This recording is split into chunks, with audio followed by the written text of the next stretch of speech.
Welcome to this episode of Robert's Creative Chronicles. So today, I'm going to teach you about the series connection of inductors. Now, when inductors are connected in series, that is, in other words, they are connected end to end, like this, the equivalent inductance is given by the sum of all the inductance of all the inductors. No matter how many there are, the equivalent inductance is given by the sum of all of them. Here there are three inductors connected here, L1, L2, and L3, and there is space for more represented by these dots, even up to n. That's an imaginary number, any number.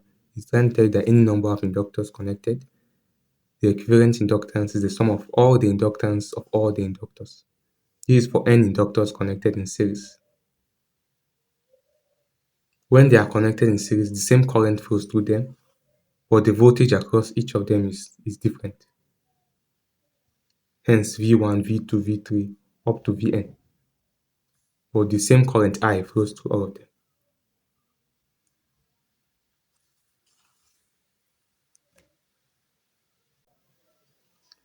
So I hope you understood this episode. If you have any question, feel free to contact me using my WhatsApp or email within the description below, or you can write them in the comment section. Thank you for watching. Please don't forget to like, share, and subscribe to my channel, and hit the notification bell to get notified as soon as I drop a new video. Thanks.